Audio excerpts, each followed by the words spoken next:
मुझे भी बहुत मजा आया। मैं पहली बार पाकिस्तान के ऑडियंस के साथ मैं मिल रही हूँ और उनसे मुझे बात करने का मुझे चांस मिला। So thank you for that opportunity again and thank you very much. Thank you. ये सब पता नहीं हमारे कैसे हमारे हिस्ट्री में ये फीलिंग और ये सब आ गई है, लेकिन जब एक दूसरे को हम मिलते हैं थोड़ी ना हमें पता चलता है कि हम इंडिया के हैं या पाकिस्तान के हैं। हम एक हैं। फूल और कांटे के जो गाने हैं, एक तो ये गाना तुमसे मिलने को दिल करता है रे बाबा, ये और मैंने प्यार ही तुम्ही से किया है, ये गाने आप यकीन करेंगे इतने हिट रहे ना। नहीं, वो तुमसे मिलने को दिल करता है रे बाबा, तुमसे मिलने को दिल करता है। I love that song my self. और मैं बताऊं, मुझे वो दूसरा गाना और भी ज्यादा पसंद है। धीरे धीरे प्यार को बढ़ाना जी जी। है, हद से गुजर जाना है, क्या शाम है, धुआं धुआं।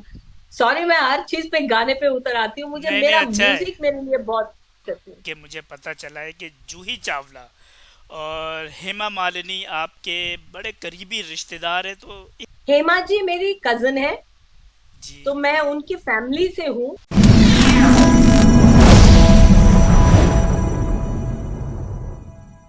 अस्सलाम वालेकुम मोअज़्ज़ज़ ख़वातीन व हज़रात, मैं हूँ जानज़ेब अवान और आज के इस पॉडकास्ट में एक ख़ास मेहमान हमारे साथ इंडिया से मौजूद हैं।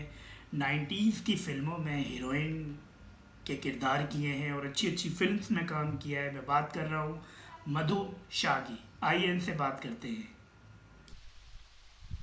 हाय, मैं हूँ मधु और आप मुझे देख रहे हैं, सुन रहे हैं जान से बावान के चैनल पर।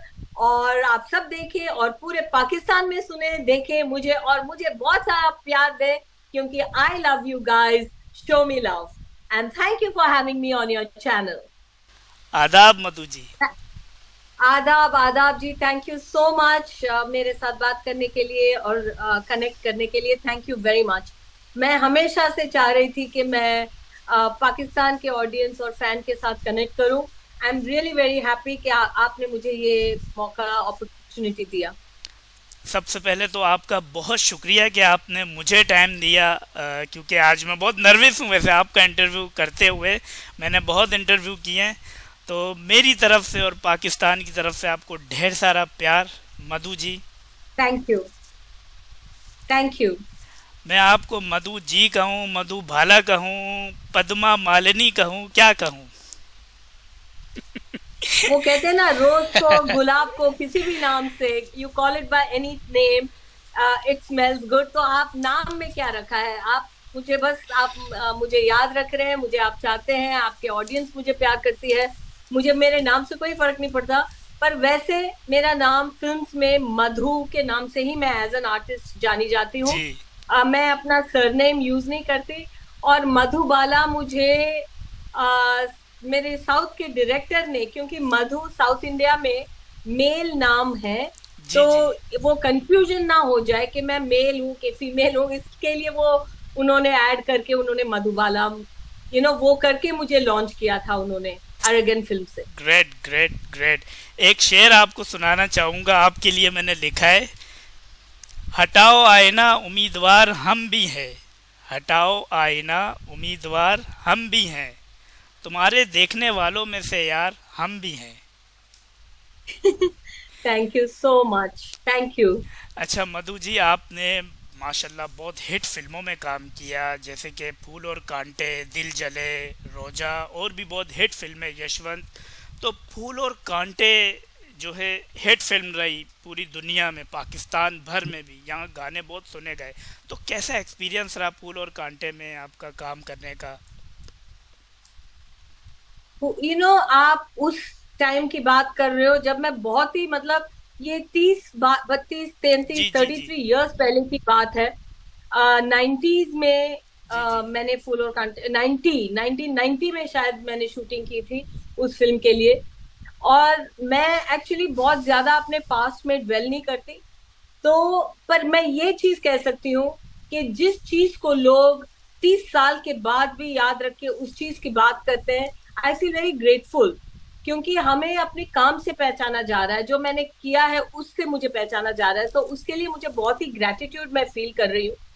और एक्सपीरियंस ये रहा कि एक होता है ना कि आजकल के जो न्यू एज में हम कहते हैं कि हम अपने गोल्स को लिख लें, मैनिफेस्ट कर लें, अफर्म कर लें, ये सारी चीजें हमें आज सिखाई जाती हैं। जी। पर मेरे साथ जो भी हुआ, ये सब बिना सोचे समझे, बस एक ड्रीम था, एक दिल में एक बात थी कि मुझे एक्टर बनना है, और वो अपने आप में बनते गई, अपने आप ऑफर्स आते गए। तो मैं हमेशा ये कहती हूँ कि मैं खुदा की बहुत मैं ग्रेटिट्यूड मानती हूँ। मैं हमेशा से thank you thank you thank you यही शब्द आते हैं। जब मैं छोटी थी, मतलब मैं 20 साल की थी, 22 साल की थी, इस चीज को मैं बहुत समझ नहीं पाई, क्योंकि हम यंग होते हैं, हमारे यहाँ फिल्में आती गई, हमें ऐसा जी। लगता है कि ये मैंने चाहा, मैं इसकी और काम कर रही हूँ, मेहनत कर रही हूँ, तो आ गया, मैं काम कर रही हूँ। लेकिन आज मुझे उस चीज की अहमियत मालूम पड़ रही है कि मैं बिना मेहनत किए ये सारी चीजें मेरे साथ होती गई। तो उस एक्सपीरियंस को मैं बहुत ग्रेटिट्यूड दे रही। और उस वक्त मैं एक्चुअली, मैं अगर फूल और कांटे की बात करूं, तो मैं बता सकती हूँ कि वो मोमेंट क्या था जब मेरे पास वो फिल्म आई। मैं अपने भाई भाई और उनके दोस्तों के साथ कैरम बोर्ड खेल रही थी अपने घर में, अपने अच्छा। बेडरूम में। वाह। और मेरे ही शॉट का समय था जब मैं अपने कॉइन को मैं एम कर रही थी। उस वक्त ना वो बड़े वाले फोन हुआ करते थे, वो जो जी जी। वैसे वाले फोन, मोबाइल वगैरह इस नहीं तरह थे। के फोन, इस तो तरह के। मेरे, हाँ जी, वो वो हाँ, डायलिंग फोन डायलिंग थे, फोन वायर समझ वाले। गया मैं।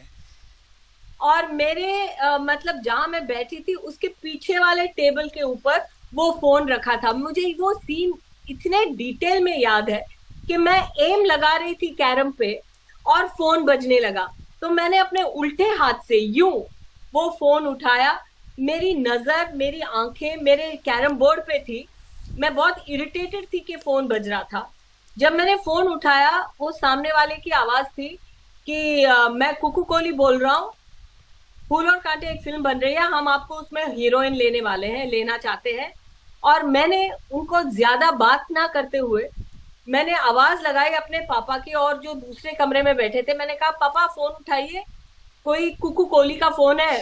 एंड मैंने फोन रख दिया, और फिर रेस्ट इज हिस्ट्री। मेरे पापा ने बात की, हमने वो फिल्म कर ली। और ये भी नहीं पता था कि वो फिल्म बड़ी फिल्म है कि छोटी फिल्म है, कि डायरेक्टर एस्टेब्लिश्ड है कि हीरो एस्टेब्लिश्ड है, कुछ भी नहीं पता था। बस फिल्म करना था और हमने कर ली। और आगे आपको पता है कि जिस तरह से क्या हुआ, कैसे रिसीव हुआ। सो मैं हमेशा ये चीज मानती हूँ कि बस लाइफ हो जाती है, हम बस सोचते रह जाते हैं। वाकई में, नहीं, आपने बहुत अच्छा एक्सपीरियंस शेयर किया। और फूल और कांटे के जो गाने हैं, एक तो ये गाना तुमसे मिलने को दिल करता है रे बाबा, ये, और मैंने प्यार ही तुम्ही से किया है, ये गाने आप यकीन करेंगे इतने हिट रहे ना। नहीं, वो तुमसे मिलने को दिल करता है रे बाबा, तुमसे मिलने को दिल करता है। I love that song my self.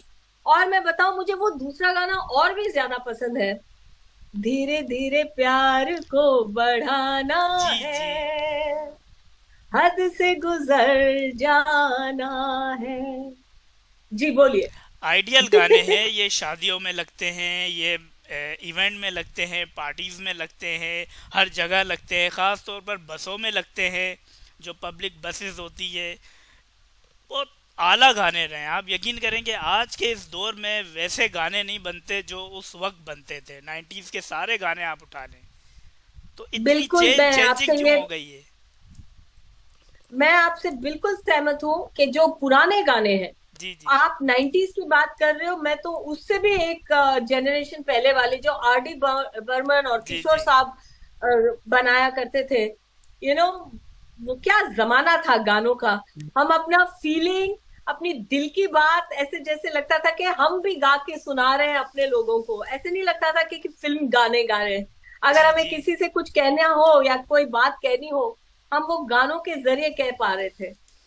ऐसा ही है, रियली। ऐसा ही है। और आजकल आजकल ये बीट का बहुत टाइम, क्योंकि डांसेस और बीट चेंज हो गए हैं, तो जी जी। मैं तो टाइम से मूव करती हूँ। मैं हमेशा ये सबसे कहती हूँ कि मैं पिछले सालों में अटक नहीं जाती हूँ। ये सही बात है कि उस जमाने के गाने बहुत पसंद आते थे, लेकिन आज के जो गाने हैं उसमें बीट बनते हैं, हम डांस करते हैं, और वो आज का कल्चर है, तो उसे भी मैं बहुत एंजॉय करती हूँ। मुझे ऐसी कोई बात नहीं है। जब चलिए। मैं दिल की बात कहना चाहती हूँ तो पुराने गानों में चली जाती हूँ, जब मैं डांस करना चाहती हूँ तो नए आज के गानों जमाने में, के वाह गाने वाह पे वाह वाह। डांस करती हूँ।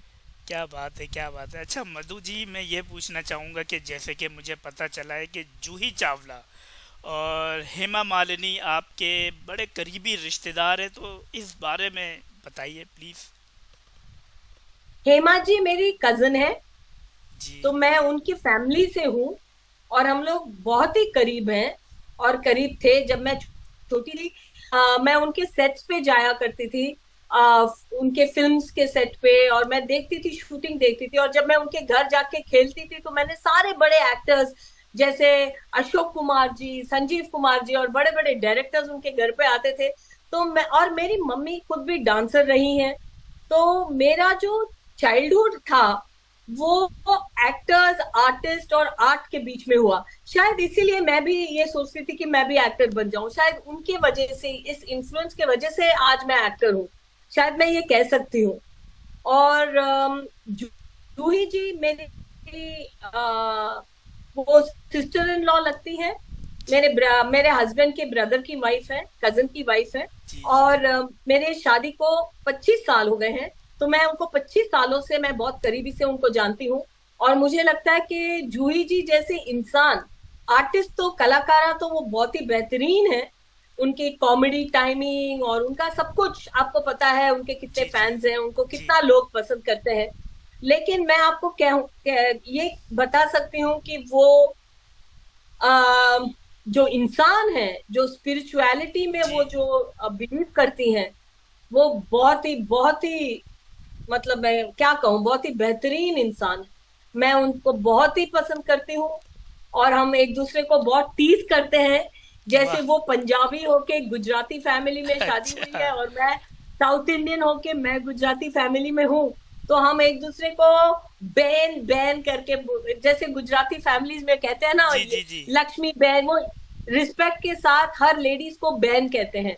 तो मैं जूही को बोलती हूँ, जूही बहन आज कैसी हो आप, तो वो भी अच्छा। मुझे बोलती हैं, मधु बहन आप कैसे हो। तो हम एक दूसरे को इस तरह से बुलाते हैं, and I can tell you one thing, that she is an amazing human being. वाह, क्या बात है, क्या बात है। और आप जैसी 90s में दिखती थी, आप बिल्कुल वैसी हैं, चेंज नहीं हुई है, वही लुक, और बल्कि और ज़्यादा प्यारी हो गई, और ज़्यादा खूबसूरत हो गई। तो आपकी खूबसूरती का और क्या राज है? खुश रहती हैं, अच्छा खाती हैं, या डाइट ज़्यादा करती हैं, या लिमिटेड खाती हैं? मैं होलिस्टिक लिविंग में बिलीव करती हूँ, और होलिस्टिक यानी mental health, emotional health, physical health. हम, मैं कोई भी चीज को, जो मैं हूँ, ये एक वन हूँ, होल हूँ, और उस चीज पे ध्यान देना, जैसे रिलेशनशिप्स को संभालना, उसमें खुशी पाना, बैलेंस पाना, फिर लाइफ में फ्रस्ट्रेशन को किस तरह से मैनेज जी करते हैं, और हमेशा अपने आप को एक पीसफुल और स्पिरिचुअल जोन में रखना।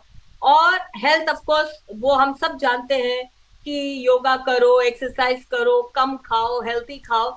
ये सब सारी चीजें जो हैं, जब हम करते हैं, एंड मोस्ट इम्पोर्टेंटली ये सब हमारा करना हुआ। और मैं हमेशा मानती हूँ लाइफ में दो चीज की कंट्रीब्यूशन होती है, एक हम जो करते हैं, और एक जो हो जाता है।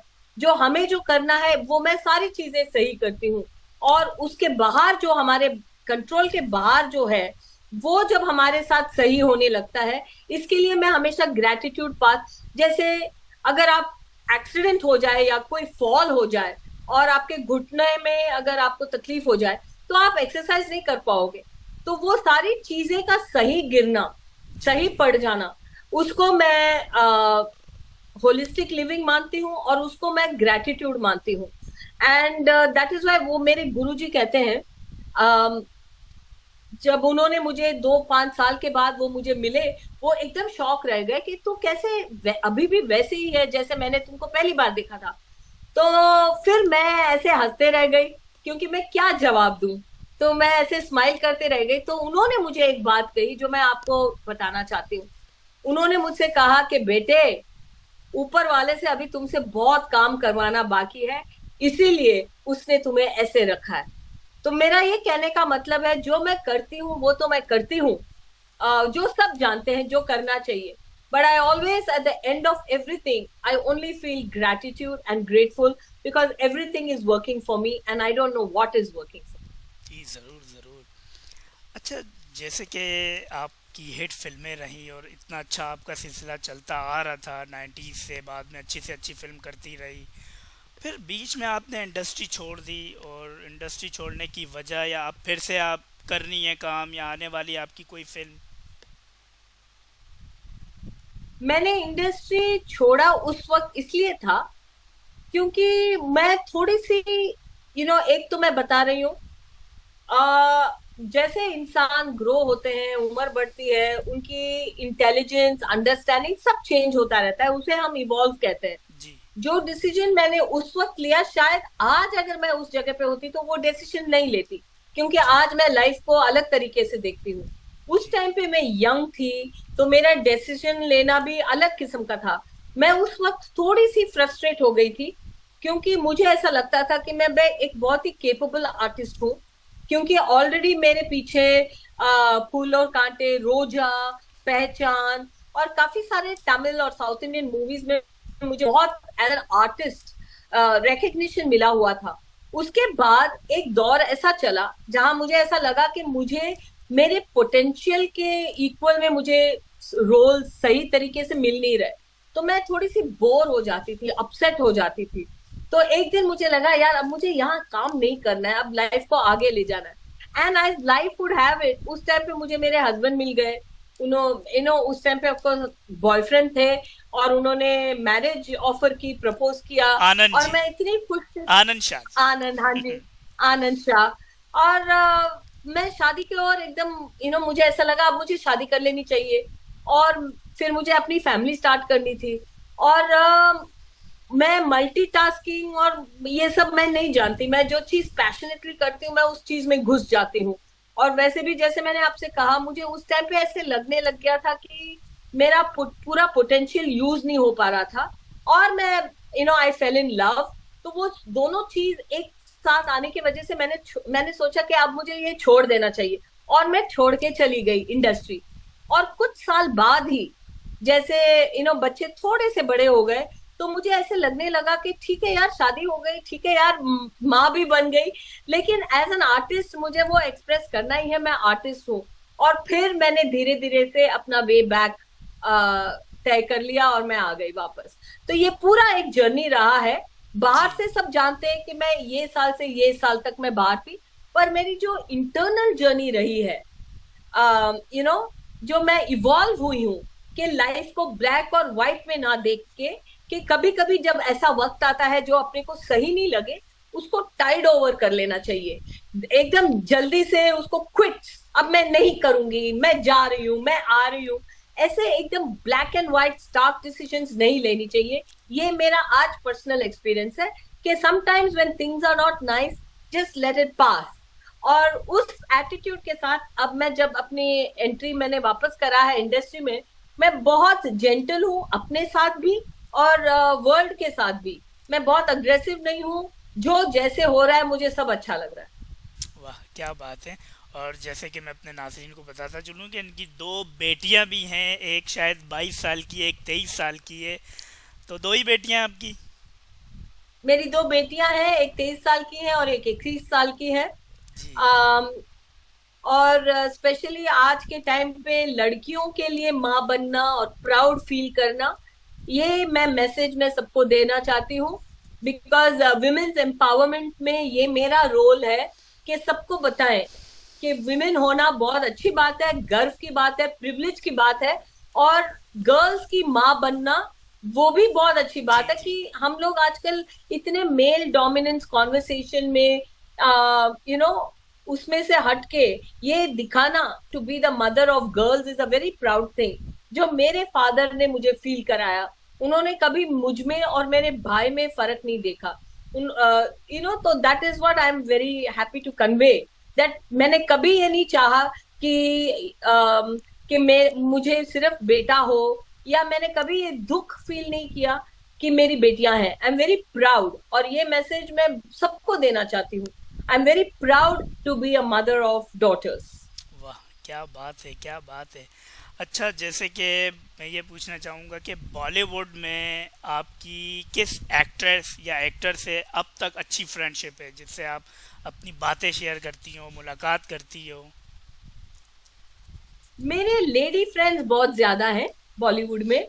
मैं आज भी रवीना, शिल्पा, मनीषा, अ, सोनाली बेंद्रे, इनके साथ मैं बहुत टच में हूँ. इनफैक्ट सोनाली मुझे बहुत ही ज्यादा पसंद है. हम लोग मिलते बहुत ज्यादा भी हैं, रवीना के साथ भी है. और मुझे बहुत अच्छा लग रहा है कि इस वक्त जो दौर चला है हमारे जी जी। इंडस्ट्री में, सब 90s की एक्ट्रेसेस फिर से काम कर रही हैं और अच्छे अच्छे रोल्स में आ रही हैं. और उन्हें ऑडियंस और फिल्म मेकर्स बहुत अच्छी तरह से रिसीव कर रहे हैं. तो I feel very proud of my friends and I feel very happy for my self. वाह, क्या बात है। और आपकी और सोनाली जी की जो फिल्म थी दिल जले, उसमें आपका गाना शाम है धुआं धुआं, वो भी बहुत आउट क्लास गाना था, बहुत रोमांटिक और अच्छा गाना था। या शाम है धुआं धुआं. सॉरी, मैं हर चीज पे गाने पे उतर आती हूँ. मुझे नहीं नहीं, मेरा अच्छा है। म्यूजिक मेरे लिए बहुत. वो आप सुनती हैं आप आई गाने अपने लव ये? My song. आप खुद सुनती हैं अपने ये सारे गाने जो हिट रहे हैं? नहीं, जब मैं रेडियो बहुत सुनती हूँ, जी जी। स्पेशली जब मैं गाड़ी में होती हूँ तो मैं रेडियो बहुत सुनती हूँ. और जब मेरे गाने आते हैं तो मुझे बड़ा अच्छा लगता है.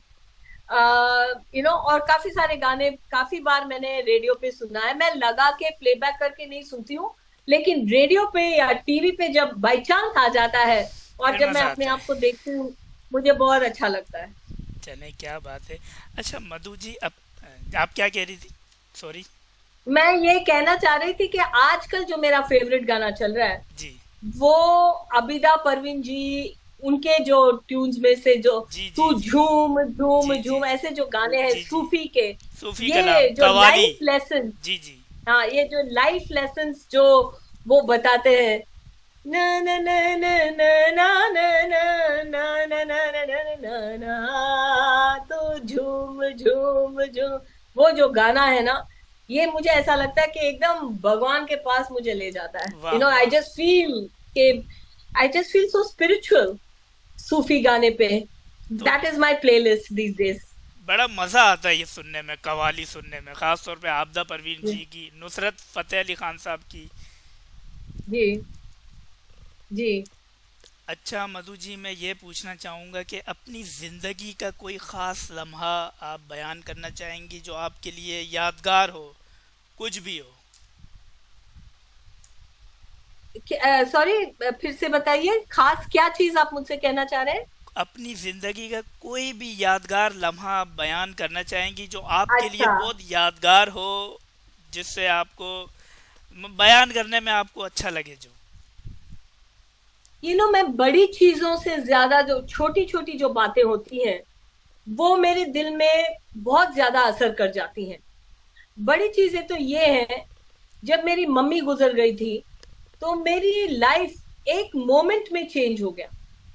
यू नो आज तक मैं बच्ची थी और आज के बाद मुझे सारे रेस्पॉन्सिबिलिटी संभालने थे. वो मेरी एक लाइफ में एक बहुत बड़ा चेंज था मेरे बचपन में. फिर मेरे जब बच्चे हुए, जब मैं माँ बनी, और जब मैंने अपनी पहली बेटी को पहली बार अपने हाथ में लिया था, तो वो जो मोमेंट है, मैंने अपनी माँ को बहुत मिस किया अपने लाइफ में. और जब जी मुझे चांस मिला कि मैं माँ बनूं, वो मेरे लिए एक बहुत ही स्पेशल मोमेंट है. और आज भी मैं सबसे ये कहती हूँ, motherhood is my greatest role. I just love being a mother. ये बड़ी बातें हैं. लेकिन आप जो कहते हो, जो लम्हा जो आपको छू जाता है, या जी। आप, वो मेरे लाइफ में छोटे छोटे मोमेंट्स जो हर दिन जो होते हैं, कभी कभी जो गाने दिल को छू जाते हैं, और ऐसा लगता है कि मैं अपने आप को यहाँ से, एक मोमेंट ऐसा आता है जब मैं ये अबिदा जी की मैं ये गाने सुन रही थी, मुझे ऐसा लगा फॉर अ मोमेंट, एक सेकंड के लिए मैंने अपने एग्जिस्टेंस में भूल गई कि मैं कहाँ हूँ. वो जो मोमेंट है, जब मुझे वो, कैसे मैं समझाऊं, तो मैं बहुत सारे मोमेंट्स को कलेक्ट करके अपने लाइफ बनाती हूँ. मैं वाह। एक दो मोमेंट को बहुत बड़ा वो नहीं समझती. हालांकि है, जो अपनी पहली फिल्म जब रिलीज होती है, दूसरी फिल्म जब रिलीज होती है, अब सेकेंड इनिंग्स में मेरा एक शो अमेजोन में स्ट्रीम हो रहा है, स्वीट कारम कॉफी। जी ये हर लैंग्वेज में स्ट्रीमिंग में है। और जब मैंने अपने आप को इस शो के अंदर देखा तो मुझे ऐसा लगा कि मेरी लाइफ फुलफिल हो गई, क्योंकि एज एन आर्टिस्ट मुझे वो फिर से वो मौका मिला कि मैं अपने आप को एक्सप्रेस कर सकूं। तो आई लव्ड इट।